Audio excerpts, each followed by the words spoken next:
when you show up in magenta branded clothes, although that would be fun. Okay, so today we continue with our program, and we will start with Claudia Nemat and her team, and then we'll have a session where we'll talk about our B2B activities, and you will see a number of management representatives there, and then I'll introduce them later, and then we zoom in on capital allocation, first with Thorsten and then with Christian, who will also summarize the financials of the company. We have then our final Q&A, and now we start again with Claudia. And she is accompanied by two members of her team. One is Abdurazak Mudesir, who is our German CTO, and Jonathan Abrahamson, who is our head of digital products and platforms, and who is in charge of our AI activities. So Claudia needs no introduction, so Claudia, over to you. I think we have a film first.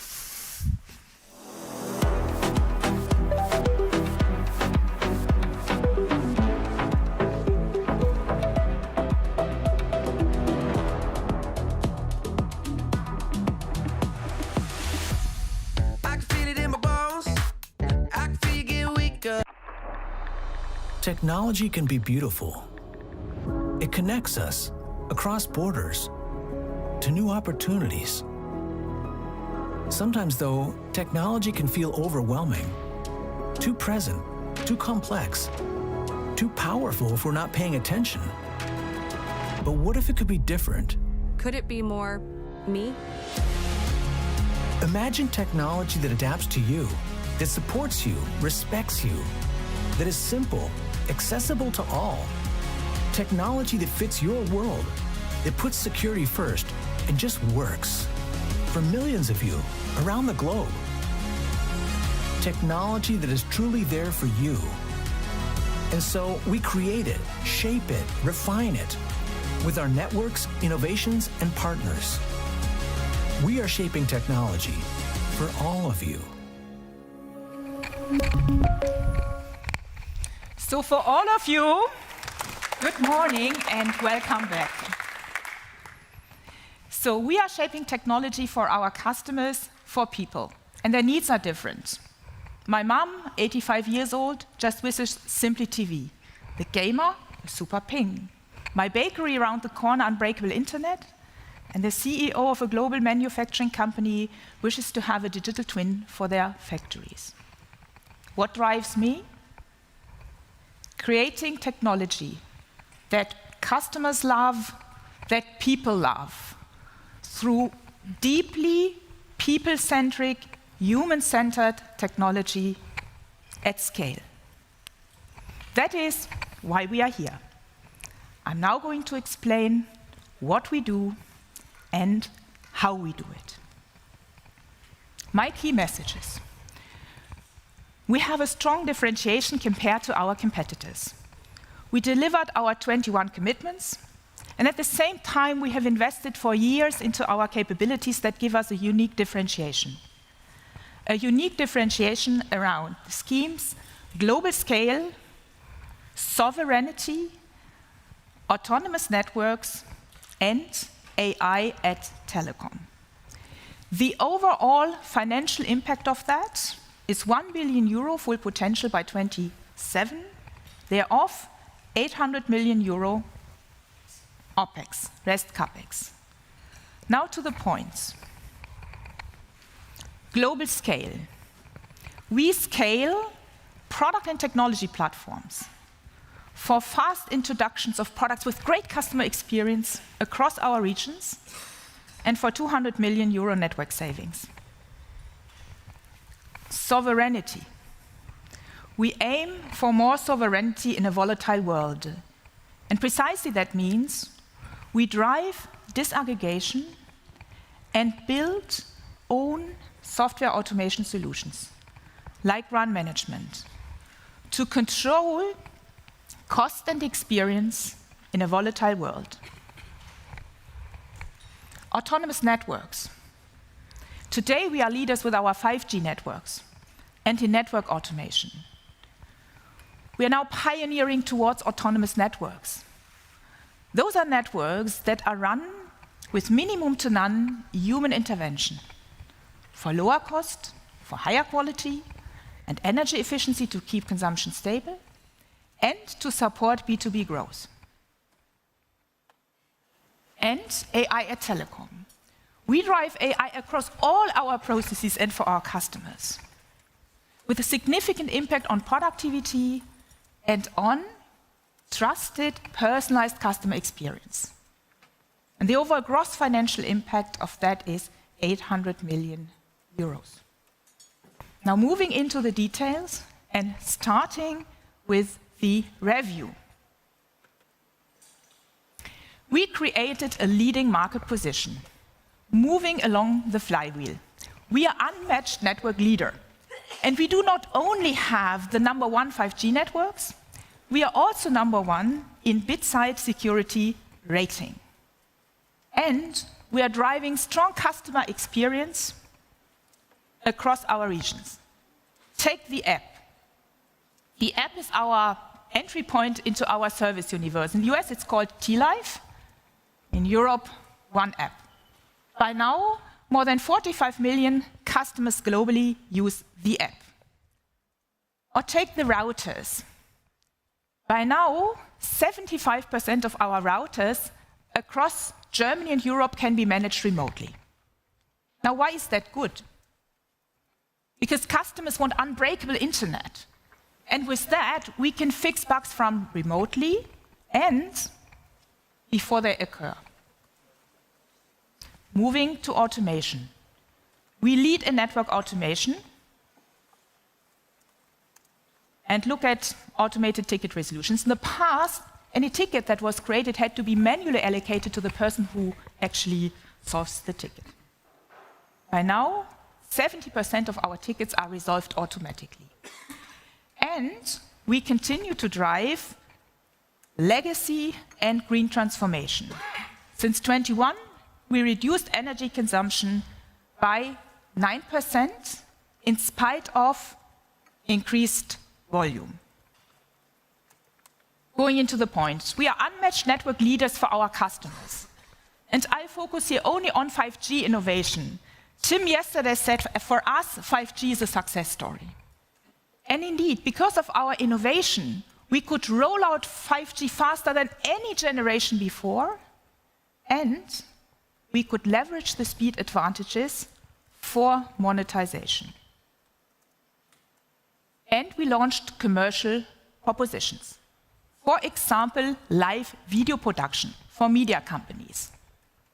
Their journalists can now do live video interviews literally from any location, just using a smartphone and equipment that fits into a backpack. By booking our 5G slice, that gives them enhanced uplink performance.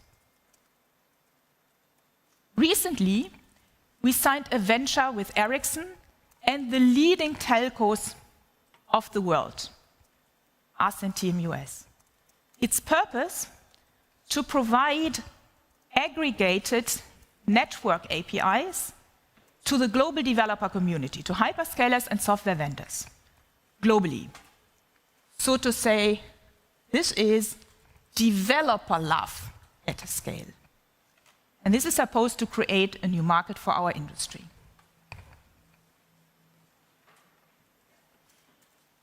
We have scaled products with great experience across our regions. We actually learned how to scale, scaling through digitization with common enablers. We started a couple of years ago practically with the app and the routers. They were constructed, built to work in more than one country. Then we realized it doesn't make sense to actually repeat that differently, product by product, and thus create product silos. Instead, we defined a common business technology architecture. A common business technology architecture. This one is cloudified, automated, and works with application programming interfaces, APIs, to allow fast local integration. And with that approach, we believe we combine the best of both worlds. Local entrepreneurialism and global scale. Local entrepreneurialism and global scale. On the right-hand side of this chart, you can see examples of products and experiences which we have scaled by now. We also lead in network automation, especially in Germany. Talk to the global tech players and you get a bit of sentiment for that. This chart actually provides factual evidence for my statement. Looking at the voice production, we have a radically automated, cloud-native and industry-first voice production, now live for more than 17 million customers.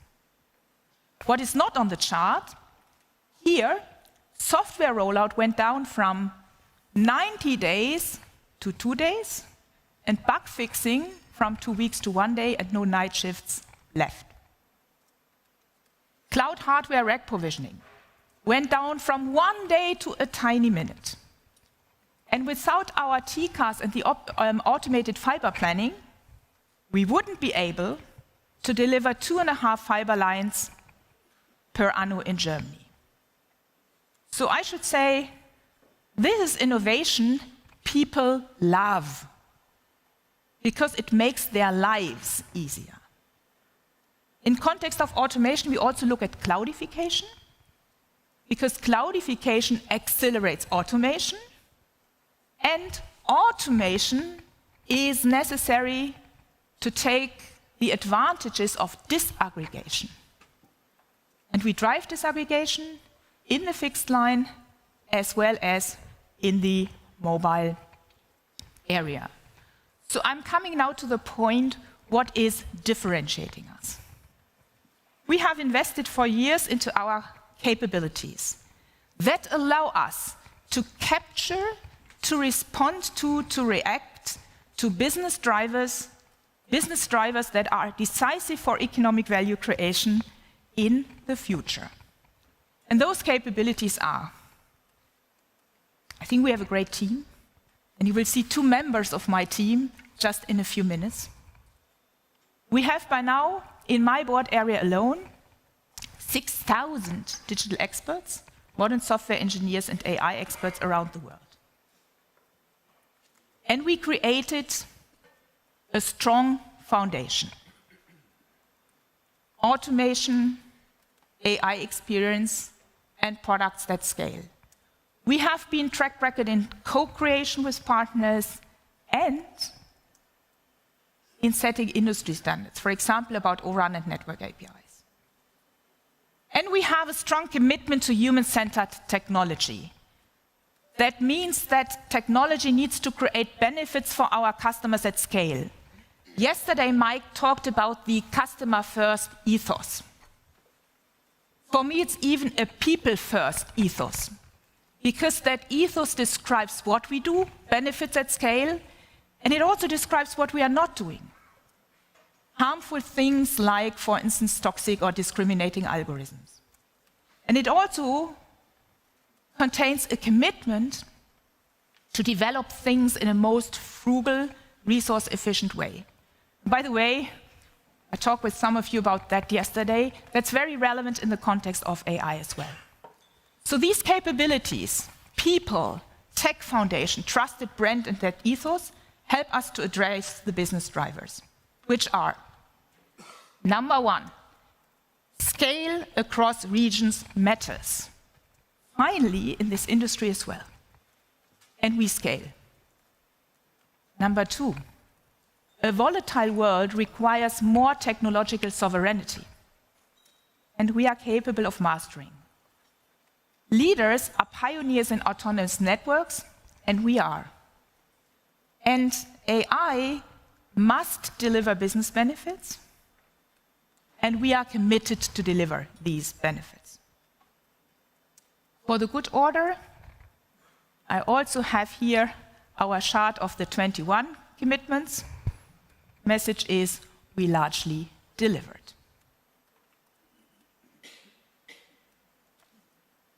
That brings me into our strategy with the 4 differentiating items. We scale product and technology platforms across our regions. We aim for more technological sovereignty. We are pioneers in autonomous networks. And we drive AI at DT across all our processes and for our customers. Overall financial impact, 1 billion by 2027 full potential, thereof 200 million network savings on scale, and 800 million related to automation and AI. And this is primarily labor productivity, energy efficiency, and IT spend reduction. Now, starting with the first topic, product and technology platform scale.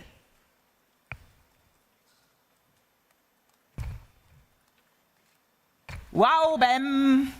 That is our famous business technology architecture framework.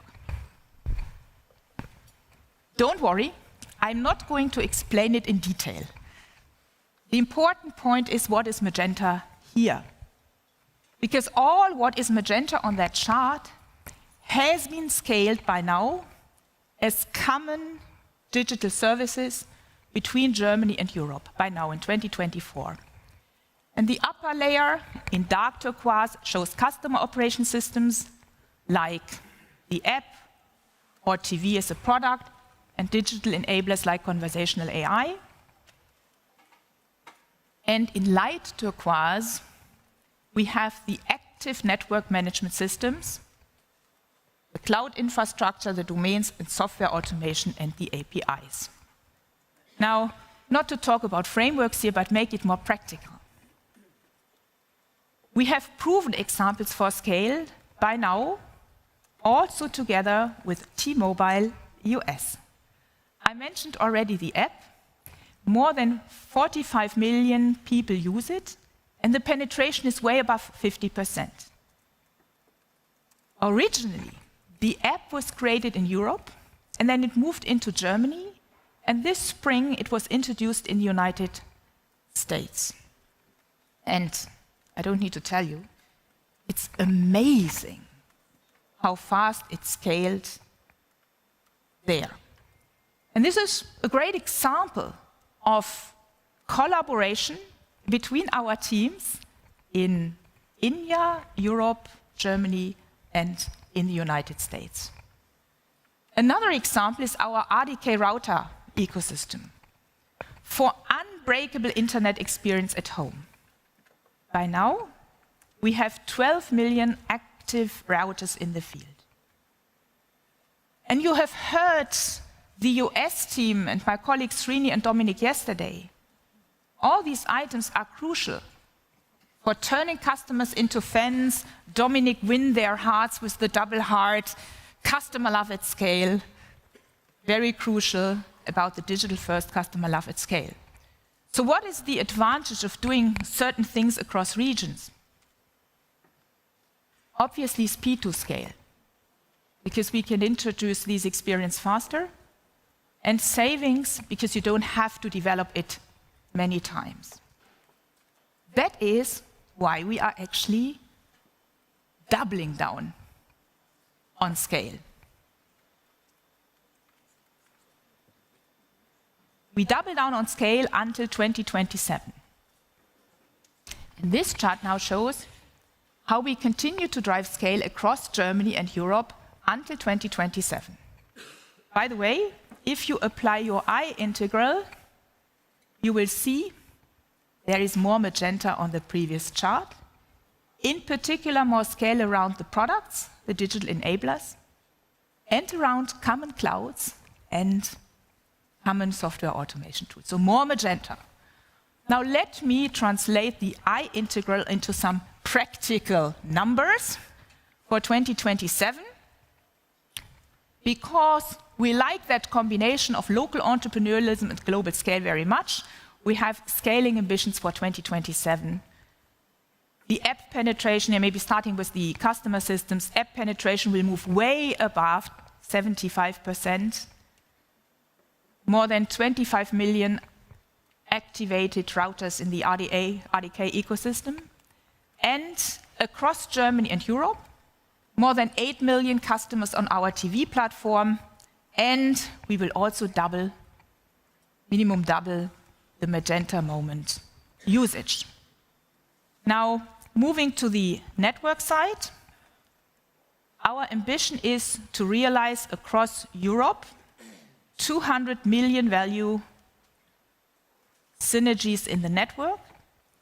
And what do we have to do for that? We will double down on driving common software and cloud between Germany and Europe. And as Dominik mentioned, in Eastern Europe with the smaller NatCos, we are even introducing a common operating model. Common operating model means that a local CTO is not only responsible for her or his local operations, but everyone also for a platform or a service. And that is, Dominik, you said it, quite of a cultural change as well to make it happen. We are also deepening our collaboration with TMUS on the customer side, especially around the routers, the app, and what Peter said yesterday around IoT. And on the network side, regarding our global challenge, the T-challenge, engineering collaboration around the core, and around the famous network APIs.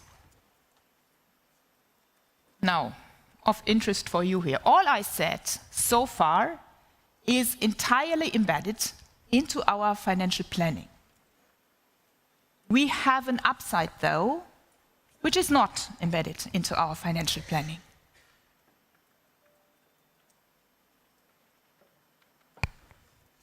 At the left side, you can see what would be potentially addressable for scale in the group. And with group, I mean everyone here, DTX, US, and US. And you can see potentially scalable is common architecture, common software development, common automation use cases, procurement, obviously, or even more common operations between Europe and Germany. Not addressable, obviously, local shops, local build-out, local connections. Now, if we did realize, and by the way, when you do that, 30% of the entire global spend is addressable. And if you did realize only 1% savings on the addressable global potential, that would lead to another 215 million euros in saving, 1% on the addressable base. And as I said, Christian, this is not included in the financial planning. Which brings me to our second topic, sovereignty and smart RAN transformation, because we believe we will get more sovereignty with smart RAN transformation. How is that? Our industry has a challenge. In the world of SRAN, there is low vendor choice. SRAN works fantastically, but too little vendor choice. In the O-RAN world, there is more choice, but a lot of more complexity, because someone needs to, obviously, stitch it together. To master that well, you need to have strong procurement or subcomponent level, obviously, but also you need to be able to have software engineering, testing, and integration capabilities. Our solution, what we said before we drive from SRAN to O-RAN, that's not new. But what we haven't stated so far is that in addition, we are also developing our own RAN management system to control cost and experience also in the future, and to have a solution for the Chinese vendor risk. Because what we are actually doing, we are placing their configuration management by ours. And for that topic, there's also a public agreement in place. The right-hand side, you see our commitment to ORAN, and also that we want to have developed the config management until 2027. So, that leads me to our next chapter. The automotive industry has their transformation to self-driving vehicles.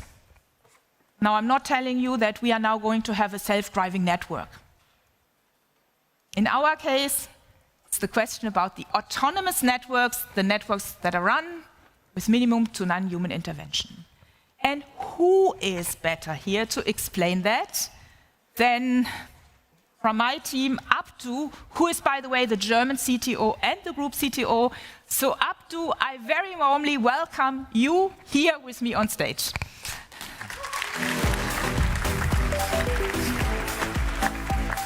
Thank you, Claudia. Yeah. Thank you, Claudia, very much. Good morning, everyone. Now, imagine a network operations where the entire team is focused on innovating for our customers rather than ticket handling and resolving incidents. Now, at Deutsche Telekom, that is not just an imagination. We're not far from it. As mentioned by Claudia, today, already 70% of our incidents are automatically resolved. And thanks to the advancement we've seen in AI, both in predictive as well as generative AI, we are well on our way to achieve 90% automated resolution with no human interaction. Now, this AI advancement that we see is not just limited to the network operations. If you've seen what we've been doing in the radio access network, where we have been at the forefront, opening up the interfaces and putting intelligence at the core of our radio network, we have been able to serve our customers in a much more adaptive way to the needs of the customer across all environments. And this run, what we've done, serving our customer, it's not just for the future, it's what we do today. If you see in our radio access network, when we have incidents for whatever reason, thanks to our self-configuration, the other networks are able to take over today. And when we have events like we've had, spontaneous, our networks are able to readjust themselves. But that's just the beginning, because it's just configuration, limited intelligence. With the AI capability, what we see comes the next step, which is predictive self-healing radio access network. What does this mean?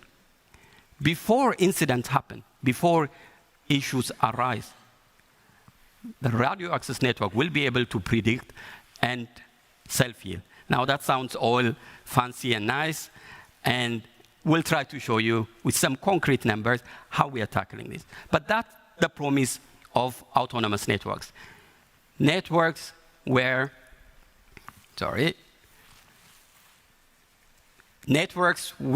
meaningful AI is at the center of our planning, development, and operations in the entire life cycle of the network.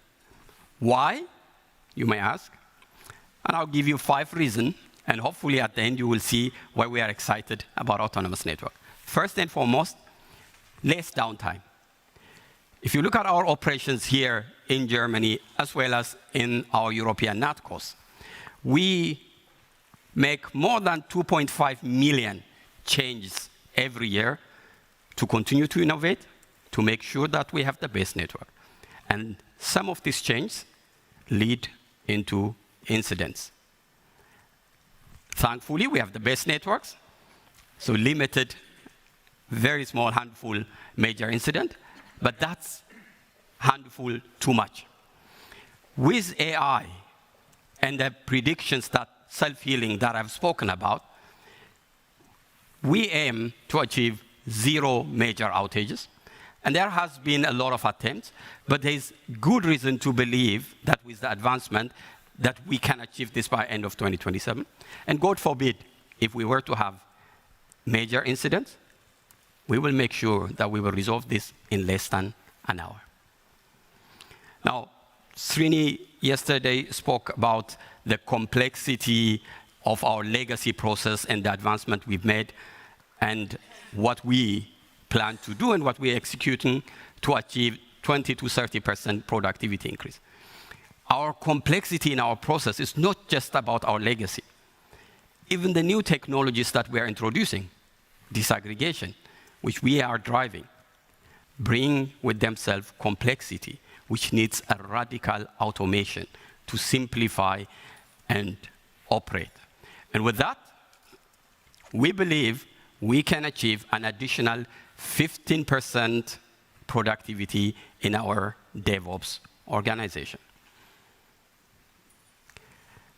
With the added number of sites that we are bringing, with the advanced features that we're bringing, comes the challenge of the energy consumption. Networks, the way they are designed and operated and standardized, and I'm not talking about just Deutsche Telekom, globally, they consume a significant amount of energy when there are no customers at all, at 3 a.m. in the morning, as an example. And this is not acceptable.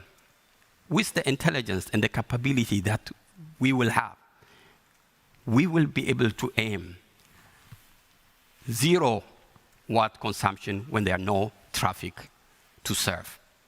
And this we start by applying baby steps in our radio access network already, dynamically switching layers, low band when needed, at what level of power consumption. This will give us more than 5% efficiency already in the next years, and there's more to come.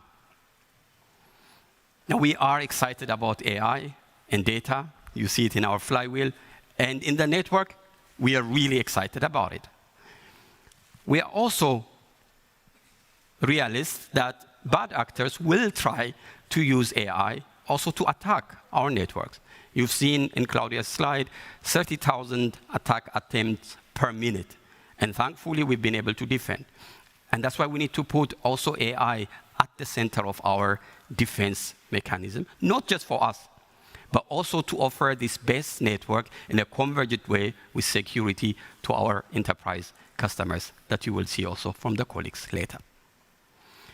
Now, I spoke about customer experience, I spoke about our employees and the efficiencies that we expect. But there is also an opportunity with less static networks, modular, easy to expose. The opportunities that you've seen in the JV that we announced with Ericsson, TMUS, and others is something that we believe that becomes much easier to start with because of the modularity, but also more dedicated networks that we could offer. By exposing this capability alone, we will be able to generate more than 100 million additional revenue by the end of 2027. Automation, AI, is at the heart of our network planning, development, and operation. We make sure that we keep our customers excited and happy with autonomous networks. Thank you, Abdul. Thank you. So, just mention for you one point which is important. We want to keep electricity consumption stable in spite of the fact that everything is growing, number of antennas and traffic. But then we apply our well-known efficiency measures, which are retirement, modernization, and up to innovation with AI for smart energy steering. And the result of that means that energy intensity goes down significantly again, or if you take it the other way around, we will again more than double energy efficiency. And that leads to a somewhat flattish consumption. Now we are coming to the last topic, artificial intelligence. as I said, we are driving AI and automation through all our processes and for our customers. And that will deliver significant business impact. Now, before I should say, AI is absolutely no Neuland for Deutsche Telekom. We have had our AI chatbots award-winning for years, up to network automation, and we were among the first companies to introduce guidelines for ethical application of AI in 2018. Now we are going to even double down our efforts to be digital first, data informed. And the productivity impact is, as I said before, 800 million, which is labor productivity, energy efficiency, and IT legacy spend reduction. That is the number. Now, what is important to see, what is actually behind the number? Why is that? First, AI protects us against these 30,000 attacks per minute, as Abdu mentioned. Second, AI can save life in forest fires, where they detect anomalies and then inform the fire brigades the decisive 20 or 30 minutes to be there before catastrophe happens. And I hope we all got that across, it actually makes us so much faster, so much faster. Srini mentioned the switching of home connections from 3.5 minutes to 9 seconds, up to the 90% automation and what you described. It's the 1 day to 1 minute already today, and also very practical for our field technicians. In the past, when they had splicing fiber a question, they would call the Innendienst, the back office. Today, they talk to their FTTH chatbot and ask the question, can I connect the blue and the yellow cable? It makes us so much faster. And super important in this wonderful country, Germany, it kills bureaucracy, because it can put all that content into the chatbot and then it summarizes the legal documents and checks if you are compliant with the law. And, as you will see in a minute, I personally believe it's actually fun. It's actually fun. It excites people. Now, we take a very deliberate view on what we buy from partners, like Glean, which is our partner for our employee AskT, what we co-create, for example, in the Global Telco Alliance with the partners here. This is about fine-tuning telco models. I was asked yesterday, what is the advantage? The advantage of fine-tuning compared to using just the general LLM with an API is that it can deliver more precise answers that are relevant for telcos. For example, when a customer says, my internet machine is broken, this one also knows that she or he is maybe talking about the router. Yeah, so like that. So that's what we are doing here. And then there are certain things which we build ourselves, for example, like the AI-based fraud detections. And we choose that, we decide that very deliberately, case by case. Now, to show you how the impact of 800 million euro translates into productivity gains along the value chain, big impact on sales and service, the integration of the conversational AI, the chatbot, into the hotline will reduce the services calls and average handling time. Up to you talked about the productivity increase in network planning and operations. In certain functions, e.g. in G&A functions, we see an impact of around about 10%, for example, through faster access to all the company knowledge and summary of documents. And then what we haven't mentioned, there is also significant productivity increase in IT through automated coding and testing. This is around 20 to 30%. But it's not only about productivity, it's also about experience people have. And we want to have 10 million monthly active users on our consumer AI. So needless to say, and Ferry will come to that many things we do also serve a source of inspiration into productization for our customers. Because we are more and more not only a company that digitizes the countries in which we are active through the best networks, but also through our experience with AI-based solutions. And I can show many charts about this. I think you need to feel it. You really need to feel, you need to experience this. And therefore, who is better to get across the feeling for the products than my dear colleague from my team, Jonathan Abrahamson. John, come here.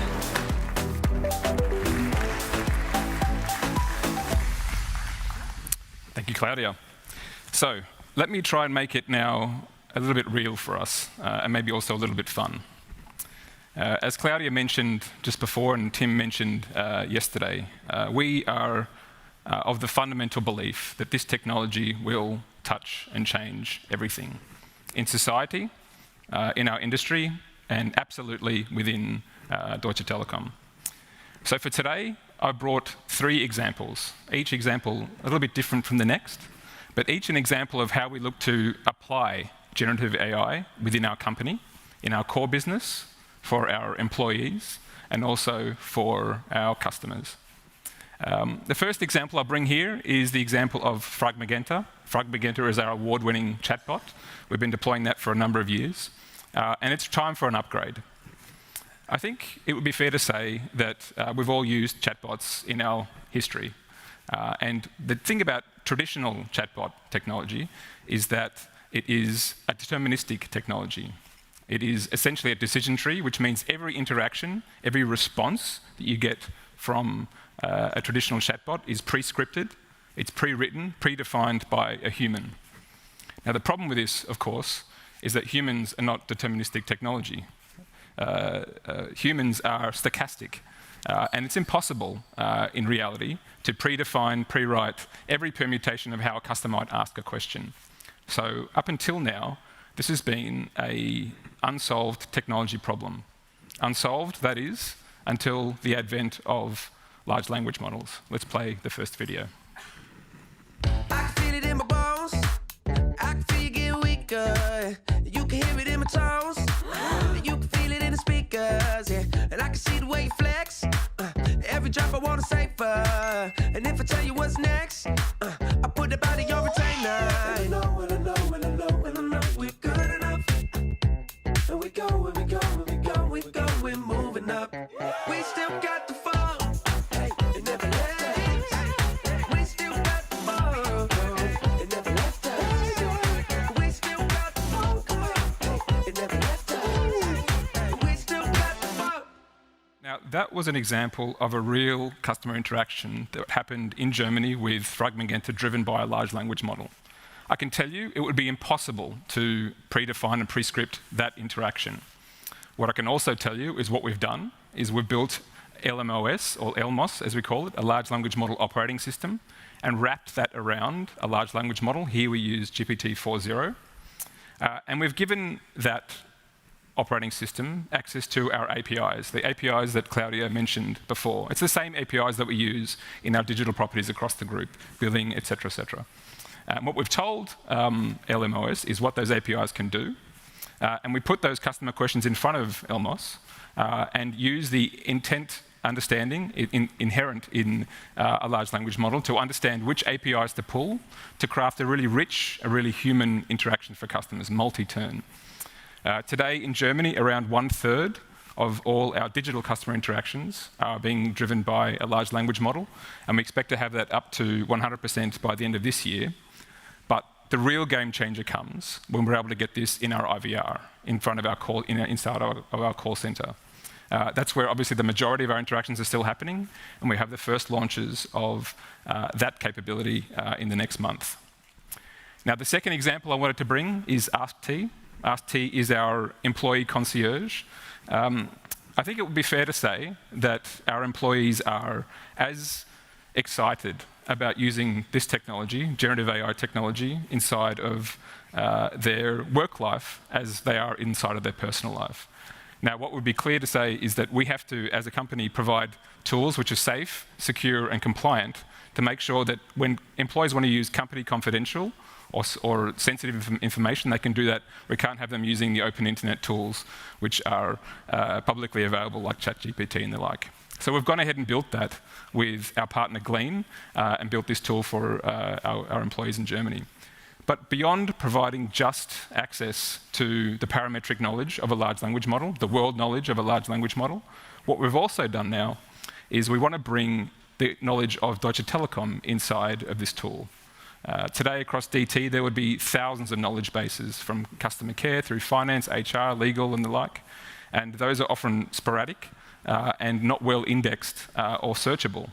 So what this technology is perfect for, some of you may have heard of a technology called RAG, or Retrieval Augmented Generation, which is essentially what AskT is. We're able to load all of this information inside of the tool and allow our employees to easily search and interact with it. Let's play the second video. Listen, you got to play your own position. And when your moment comes, don't miss it. Don't give up, stick with the mission. Keep up tradition. Okay, now listen. If it ain't broke, don't go and fix it. Just bring that trophy home and kiss it. That's how you learn to be the greatest. I feel like I feel like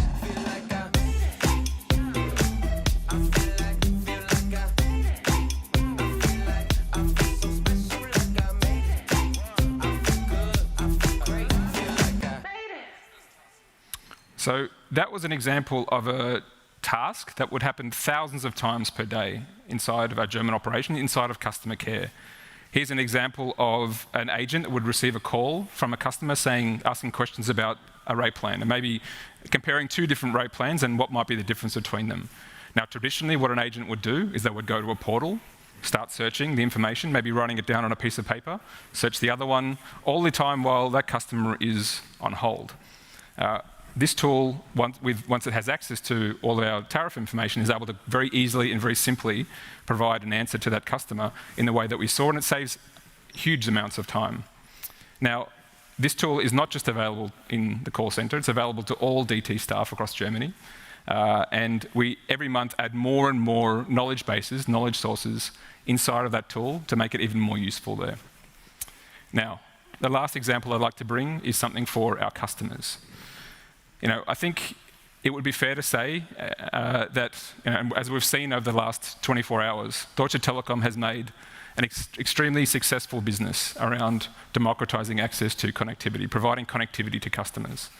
And I think it would be also fair to say that the impact that connectivity has had on society has been massive. I would argue that artificial intelligence has the potential to have as big an impact on society as what connectivity has, and I would like to hope that Deutsche Telekom can, in the same way it democratized access to connectivity, play some role in democratizing access to artificial intelligence for our customers. The first small example that we'd like to bring here is under the banner of what we're calling Magenta AI.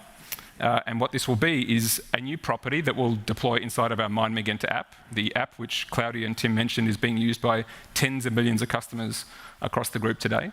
And we'll bring a new tool to our customers here. It's a tool which is a generative AI tool. It's an answer engine. It's an assisted AI search engine, which will be powered by Perplexity. Let me play the final video. Guess who's back, fresher than ever. Brand new style just for your pleasure. I go wild with every endeavor. I stay smart, gots to be clever. Gots to be clever. Me go dumb, how about never? Where I'm from is hot, check the weather. I won't switch, but I pull the lever. Ooh, man, about to go ham. Dollar bill, put that money in hand. Funny how I feel running on quicksand. About to make a meal with this jam.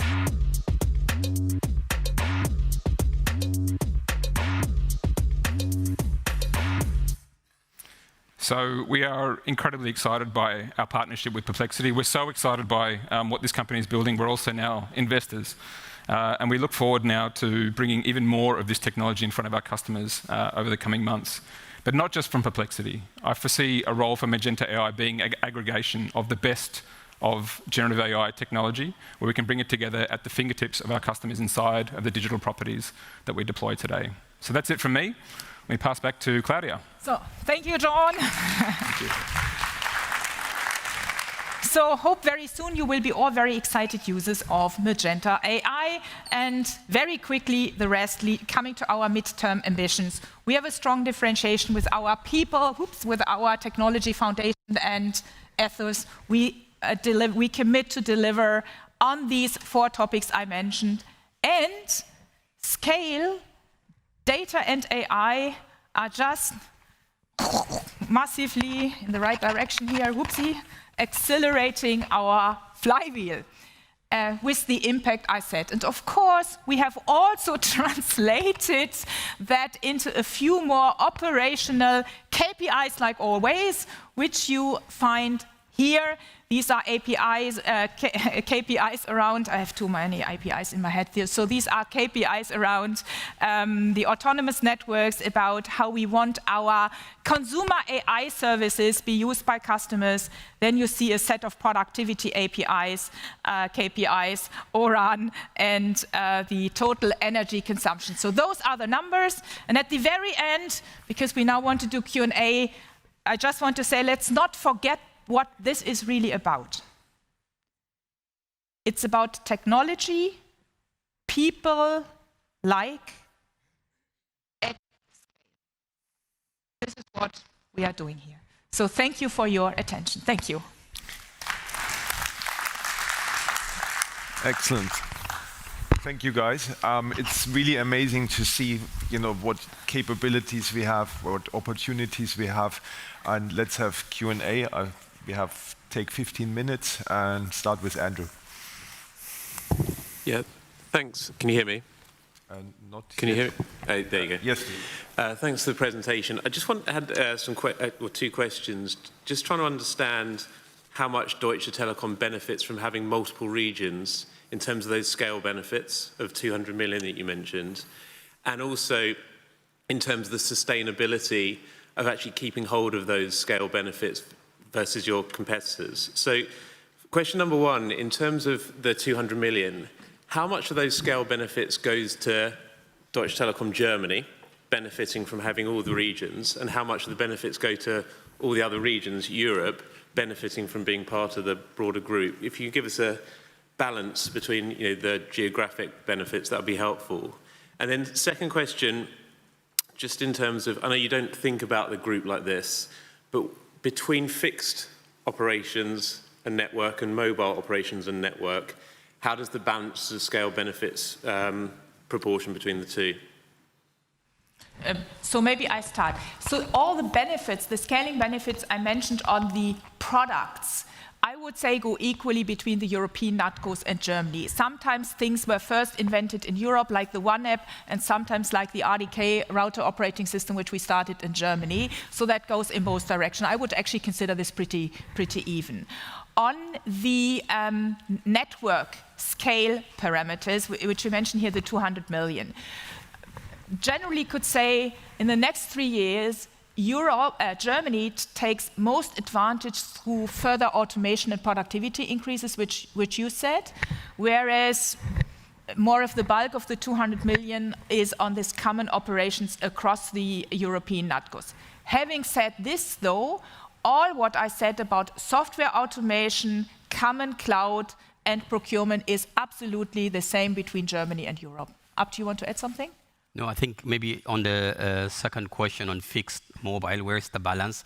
I think, look, the way I look at it, access is a local business, very difficult, both in radio and fixed. But then you have all the services capability, which can be aggregated and more synergy that can come out of it. In the access, it's about really creating synergies through requirement, while in the core, in all the service creation part of it, which be common between fixed and mobile. So I would say, since it's the service creation, it will be shared both fixed and mobile, but fixed is access heavy, hence you will see more local business in fixed.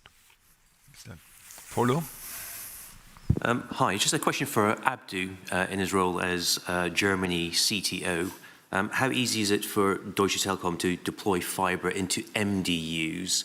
and how easy is it to get permissions from housing associations, and are there any examples where both you and Vodafone OXG are going head-to-head to try and upgrade MDUs to fibre at the same time?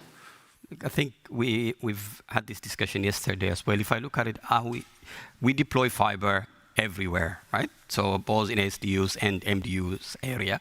And the complexity, as you put it, is more in getting permission from the housing associations to get and deploy level 3 as well as level 4.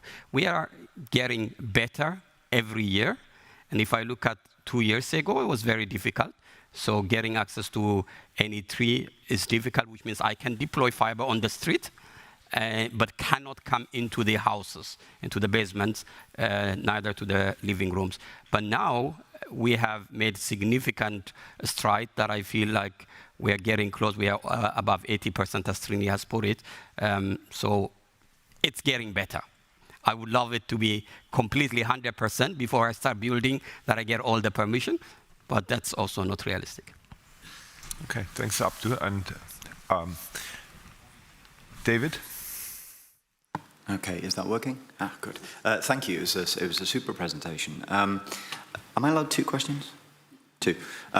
So my first one is just on, you mentioned about going down to 0 watt in the network. I'm interested in that because I just don't see how it's possible, especially the RANs. We know that the actual RAN, the data carriage is only, 5% of the electricity consumption, 80% or so is cooling.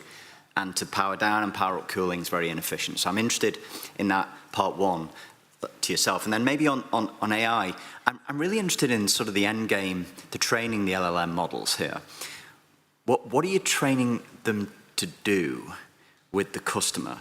And I'm probably assuming that behind all of this, there is some kind of customer lifetime value model where that's what you want to optimize. You know, are you trying to just get a better NPS? Are you trying to get upselling? You know, how are you training the LLMs? Is there some kind of customer value model behind all of this that you're trying to actually optimize? So I'm interested in that too. So maybe there's 2 questions. Thank you. Maybe I go first on the energy. You're right, absolutely, that it's an ambition, and I'm with you. It won't be done with 0 watt. Today, however, if you see, almost when you don't have a traffic, typically in access, you might consume 70 to 80%. But with the intelligence, it's about how quickly can you wake up a cell. And there has been so much progress done in the last years. You can go to TTI level, which is a couple of milliseconds level. In that case, you could really save significantly. And it's about the antenna technology. It's about the fixed access technologies. And we believe that there's a lot more to happen than where we are right now. And so, yes, 0% 0 watt consumption is probably unrealistic, but we need to aim towards that to achieve all the intelligence that we need to cut the power consumption. So it won't be 0, but there is already 80% what you said is not just about the cooling. It's also the layer 1 consumes, layer 2, layer 3, and all that could be addressed already. Cooling is more into 40% region. So on the fine-tuning, I think it's a great question. And I think what's become clear already is that these foundation models that we're using today are fantastic. And we're already having a lot of success with them. But what's clear also in them is they don't understand our brand. They don't understand our processes. They don't understand some of our terminology. And this is really what we want to do around layering our fine-tuning on top of these existing models. An example would be, I think, and you were sort of alluding to that earlier, today, if I was to ask a standard large language model, how do I cancel my plan? Now, the answer might be to go and check how to cancel your plan and give you that information. Whereas what we actually would want the response to be is, why are you cancelling your plan? Oh, you're traveling. Well, actually, we've got a great roaming plan for you. Now, that won't happen out of the box. This is something that we have to train the model to do. But again, the foundational models have been wonderful, but we very quickly see that as we want to extend our capability here, getting them understanding our brand, understanding our processes, doing a bit of a better job of upselling is critically what we're trying to solve for here. And the target function is actually, to your question, is indeed about improving Net Promoter Score for the customers, but also internally, Srini yesterday mentioned this making our employees defense. It's also the experience of our people in the service line. And third target is actually what I mentioned quickly, is the reduction of the average handling time and the call volume we want to achieve. And maybe a tiny follow. No, this is 2.5. How long does that take then, before this is where you want it to be? I guess the answer is maybe it can always be better. But you mentioned it's training now. When does it become the service that you think starts to materially move NPS? This will never, you mentioned it already, this will never stop. We're fine-tuning now. The fine-tuning runs take days or hours. It's not such a large or complex task. Specifically when we work with the open source models that Tim was mentioning yesterday, around Mistral and Llama, which are the two that we're focusing on at the moment. But every time it's just test and try and iterate. It's a narrow scope from the context of a large language model, a foundational model. But really, we start focusing on those specific use cases, sales and service and the like, to really sort of optimize those upselling outcomes. And it took a couple of months until the conversational part of our chatbot has reached a customer satisfaction of 85%, which is equal to or slightly better to what the appropriate human being would answer. Before we continue with question, I think Srini, you had one addition to the MDU piece. Hello? Yeah, sorry. So Palo, to your question, just on specific numbers, because James and I talked about this last night in our joint PhD on MDUs. So if you look at specific numbers, the way we measure MDU permissions is by cohort. So if you take the 2020 cohort, we had 60% MDU permission by 24, which is out of 100 MDUs that we passed, 60% of them gave us permission in 24. If you look at the 2022 cohort, we had 60% permission in 24. So it took 2 years to get to the same place. If you look at the 24 cohort, we already have 40% permissions in year 1. So that's, to Abdu's point, of this is moving dramatically. And a big part of that is the deal that we have with GDV, et cetera, et cetera. So it's gone from 4 years to 2 years to order of magnitude a year and a half. Excellent. Okay, next up is James, since he was just mentioned. Thank you, and I promise it's not an MDU question. So I was just interested more conceptually on when you decide you want to partner with other telecoms companies and when you want to keep your intellectual property for yourself. And where I suppose I'm going with this in 2 areas. One, on you, Abdu, you talked about RAN, but it seems in Germany you haven't been open really to the idea of RAN sharing. So I'd like to get your thoughts on that. Whereas when it comes to LLMs, you then have partnered with other telecoms companies and seem to be sharing your IP with other potential, longer-term competitors. So how do you kind of make the decision between the two? Do you see in particular on your LLM alliance an opportunity to monetize that outside of the alliance further, or do you look to bring other partners in? Thank you. So I start with the LLM and the reason for partnering. It's actually really about learning telco-specific knowledge, and it's not about now our customer data are being shared with everyone else. It's really about finding a faster way to fine-tune the models and therefore get telco-specific knowledge in this. And here we concluded that working together with others is a good avenue. By the way, the reason why the Asian companies were so keen on that one was because they had even more language issues with the general models, and they were very keen on that. So that is the answer. Maybe on a more conceptual level, and then you come to the RAN sharing. At every point, we always look at, is there a solution out there which is actually fantastic, because so much developer focus has been run into this that it just would be crazy if we would do it ourselves, like Lean, yeah? Then there are other things like cyber defense and fraud protection on our network, which we originally developed with our T-Labs in Israel, where we feel we have the unique capabilities, and it's also extremely crucial and critical to that, yeah? So that would be what we do ourselves. And partnering, it has also to do with the question, are these direct competitors in our market, yes or no? Yeah, and is this more an industry issue, like the network APIs with this huge partnering with many telcos around the world, or is it more a telco-specific competitive advantage? So maybe just picking up on RAN sharing. We're not principally opposed to RAN sharing. You see that in some of our European operations where we do have RAN sharing. Yeah? in Poland, in Czech Republic. But the idea is, if you look at in Germany, we have already more than 99% pop coverage in LTE, and we have undisputed top network. Where it makes sense to cover white spots, then we do go for a sharing agreements that we do as well with our two operator partners here, Telefonica and Vodafone, that we do have that for white spot closure. So where it makes sense, we are open, but in Germany, we have an amazing network. We continue to invest, already 99% pop coverage, 95% in 5G, so it just doesn't make sense around sharing at big scale. Steve, please. Yeah, I'll Steve from Redburn Atlantic, so I'll take it upon myself to ask some boring numbers questions. Just on the 800 million of savings that you've talked about, which are obviously gross, I guess that the labour savings will be net savings that you expect to be able to use fewer people. When I look at energy and IT, do you think those will also be net savings, or does the IT legacy spend end up turning into new IT spend? And on the energy side, when you think about that, do you also think about the energy consumption of large language models, which obviously, in the round, someone's got to pay for them, whether it's the cloud provider or you. Does that turn into a net saving as well? So just curious to know how you think about the gross and the net on particularly the latter two, but maybe confirm that the labour savings end up as net. Thanks. So the 800 million is indeed labour savings, energy efficiency and IT legacy spend.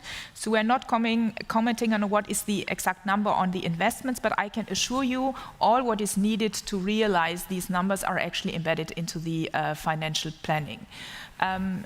Your question on the large language models and energy consumption is really a super excellent question. And this is actually why we say, in the end, if you want to develop in a sustainable manner, you always have to have the best combination of analytics, predictive AI, and Gen AI.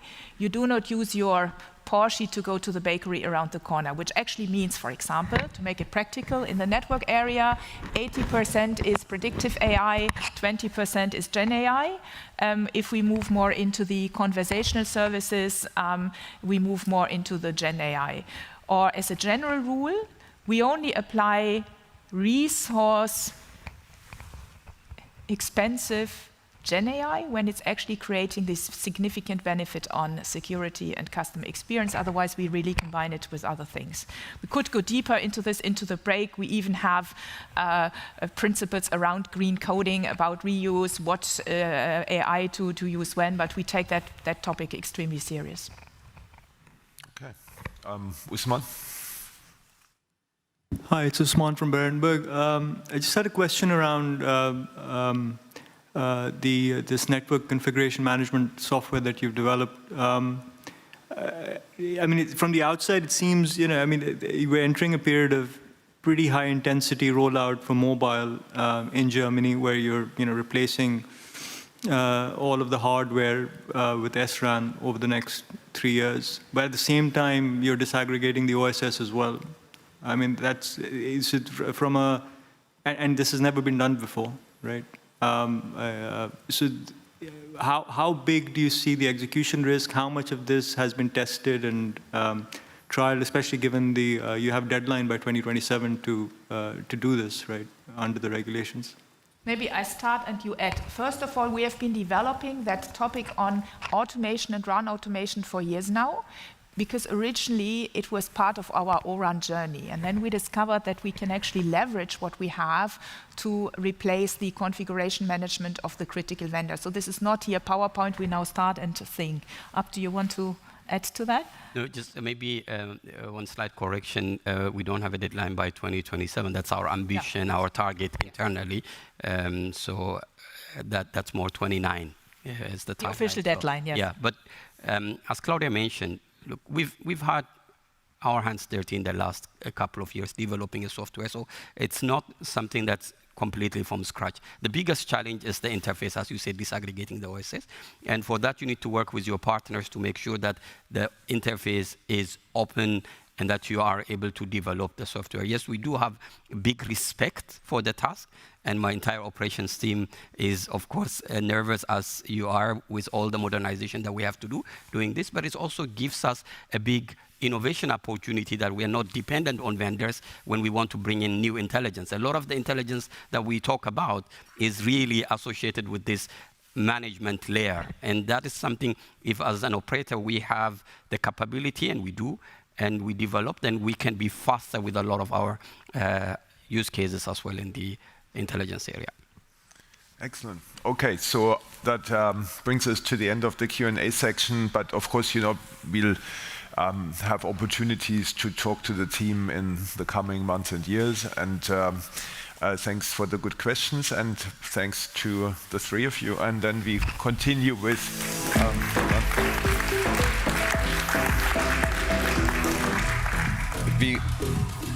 So, a lot of what technology does is also support the business to serve customers. And Claudia has mentioned a few examples. And a lot of that is in the B2B space, so it's a good segue into the next session. We brought